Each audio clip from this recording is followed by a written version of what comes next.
As the US military withdrawal from Afghanistan marches on, the fate of some 18,000 Afghan interpreters and their families who've worked for foreign forces over the past 2 decades is up in the air. The United States and other NATO nations are scrambling to provide visas for the Afghans as fears mount that the Taliban will punish them as traitors if the militants succeed in seizing power. Ahead of a meeting with his Afghan counterpart, President Ashraf Ghani, in Washington today, President Biden sought to reassure. We've already begun the process. Those who helped us are not going to be left behind.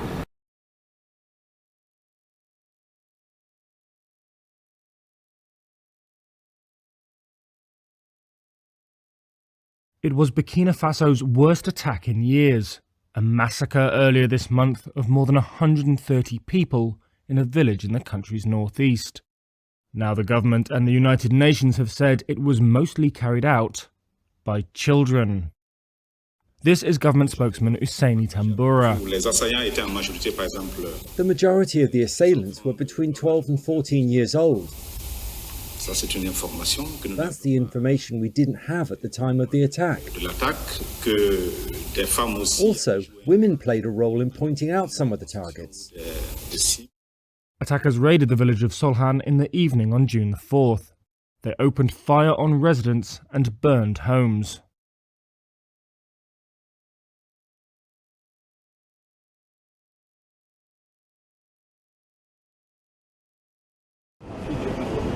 A group of Russians detained by police in northern Chad have said they are tourists on a sightseeing trip. They were picked up last week in a part of the north-central African country where the army battled rebels in April and May, in a conflict that led to the death of President Idris Deby. A police spokesperson said they had not broken any laws and were evacuated to Chad's capital N'Djamena for their own safety. One of the Russians, Alexei Kamazanov, acknowledged on Wednesday that world travellers do not normally visit Chad. Russia's presence in Africa has been the subject of speculation in recent months. The country deployed security contractors to Chad's neighbour Central African Republic in 2018. Analysts said that was part of a strategy to rival Western militaries deployed on the continent.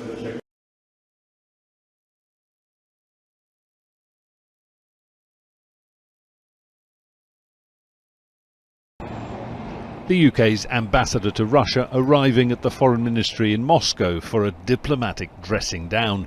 The activities of a British Royal Navy destroyer in the Black Sea on Wednesday had been provocative and dangerous, the ambassador was told. If repeated, Britain would be held fully responsible for the consequences. These are Russian pictures showing, Russia says, HMS Defender straying into Russian waters off Crimea while on manoeuvres in the Black Sea. If you cross a borderline, I'll be fire.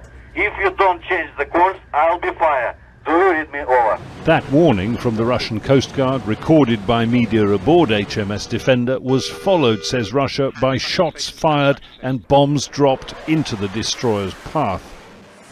Aircraft visual, green 150, tracking right, altitude low.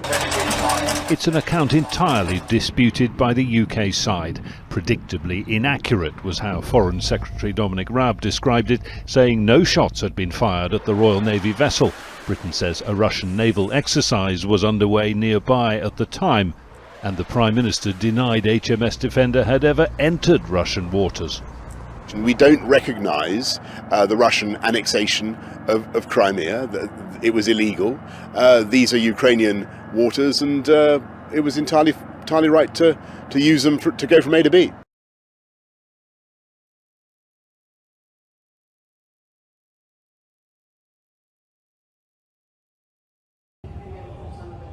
It took just seconds for about half of the 12-story beachfront apartment block to come crashing down. Most residents inside were asleep at the time. The sudden collapse sparked a frantic search for survivors. Some, like this young boy, were pulled to safety, while one woman reportedly needed her leg amputated to free her from the wreckage.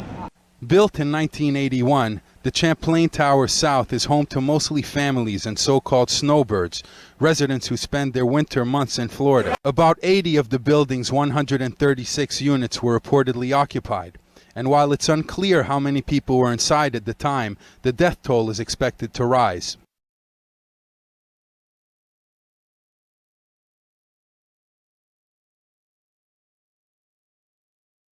For Canada's Indigenous people, it's another tragic but not unexpected moment. Less than a month after the remains of 215 children were found in British Columbia, more unmarked graves uncovered at another Catholic residential school in Saskatchewan province. One survivor said Indigenous people were labeled heathens by the Catholic Church, and nuns told the children they didn't have souls. First Nations leaders in Canada are now demanding the Pope apologize for atrocities committed against them in the name of the Catholic Church, and help them identify their dead. Countrywide protests, vandalized churches, calls by activists to cancel Canada Day, all part of the fallout.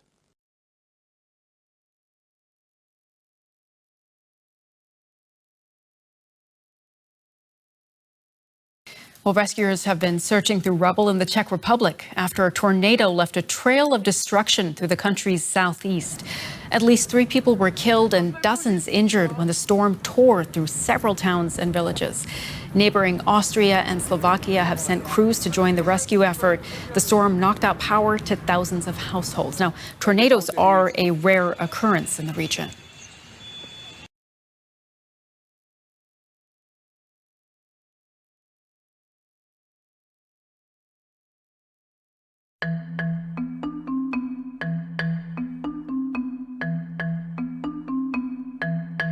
This landscape screams problems to me. I mean, just look at the bathtub rings. This is like a different world. We're at a tipping point. It's an existential issue.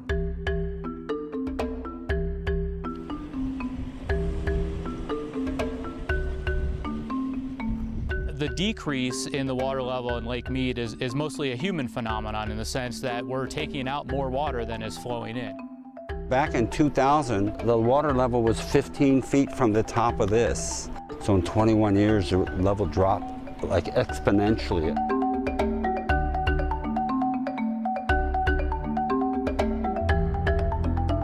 We're in the 22nd year of drought, and the lake was about 95% full in year 2000, and now we're at 35%.